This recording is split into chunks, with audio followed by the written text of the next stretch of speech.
Hi అండి, అందరూ ఎలా ఉన్నారు? బాగున్నారా? అయిపోయినాయి పనులన్నీ. ఏ వంటలు చేశారు? నేనైతే ఈరోజు కమ్మటి చింతపండు పచ్చడి చేశానండి. చాలా బాగుంది. దానికి కావాల్సింది చింతపండు, ఎండుమిర్చి, కాస్త ధనియాలు, కొద్ది మెంతులు, కొంచెం జీలకర్ర, అంతేనండి. ఉల్లిపాయ, ఎల్లుల్లిపాయ, అంతే. మన సింపుల్గా అయిపోతుంది, ఈజీగా అయిపోతుంది. మనకు నోటికి పుల్లగా తినాలనిపించినప్పుడు, మనకు ఫీవర్ వచ్చినప్పుడు, ఏది అన్నం తినాలనిపించినప్పుడు, అలాంటప్పుడు ఇటు పచ్చడి తింటే చాలా బాగుంటుంది. మన హెల్త్కి మంచిది, పుల్ల పుల్లగా ఉంటుంది. కొంచెం ఘాటు ఘాటుగా పుల్ల పుల్లగా తినాలనిపిస్తుంది అని చెప్పేసి నాకైతే అదే అనిపించిందండి.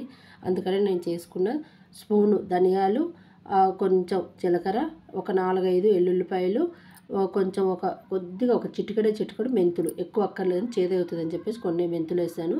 అన్నీ వేగిన తర్వాత కొద్దిగా ఆయిల్ వేసి ముందు ధనియాలు వేయించుకున్న తర్వాత ఎండుమిర్చి, తర్వాత కరివేపాకు, జీలకర్ర, ఆ తర్వాత ఎండుమిరపకాయలు వేసుకున్నాక అవి కాస్త వేగినాక చిన్న సైజు ఉల్లిపాయ, ఒక 4-5 ఎల్లుల్లిపాయ రెబ్బలు వేసుకొని కొంచెం లైట్గా వేయించుకొని, ముందుగా వేయించుకునే ఈ ఎండుమిర్చి మాత్రం తీసుకుందాం. మరి ఎక్కువసేపు ఉంటే నల్లగా అయిపోతుంది కదా.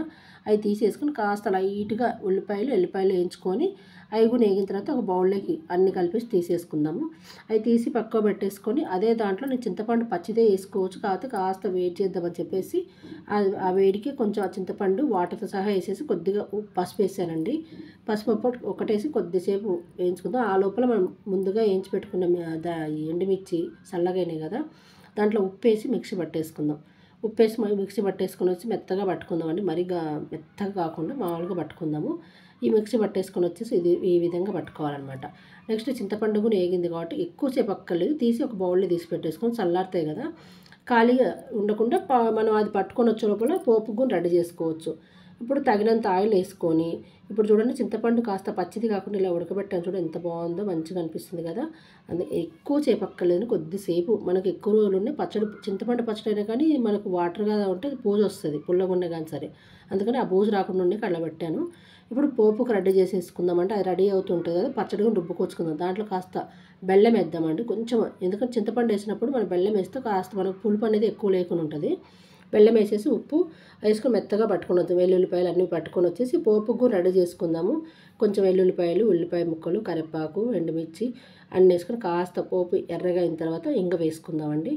ఇంగ వేసేసుకొని స్టవ్ కట్టేసుకుందాము. కొంచెం వేగిందంటే సరిపోతుంది.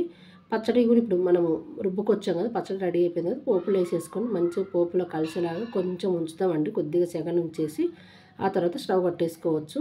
లేదంటే పోపు వేసినట్టయినా కట్టేసుకోవచ్చు, కానీ నేను కొంచెం పచ్చడి అంతా మిక్సీ జార్లో తీసేంత వరకు ఉంచుతామని చెప్పేసి ఉంచేసాను. మొత్తం పచ్చడి అంతా రెడీ అయిపోయింది. పక్కన వేడి వేడి అన్నమైంది. అసలు కమ్మటి చింతపండుతో పచ్చడి రెడీ అయిపోయింది అబ్బా, చాలా టేస్టీగా ఉంది, చాలా బాగుంటుంది. మనకు నోటికి పుల్ల పుల్లగా తినాలనిపించినప్పుడు ఈజీగా అయిపోతుంది. ఈ విధంగా ట్రై చేయండి. ప్లీజ్ నచ్చితే లైక్ చేయండి, షేర్ చేయండి, కామెంట్ చేయండి. చాలా బాగుంది అబ్బా, కమ్మగా ఉంది అసలు వేడి వేడి అన్నంలో.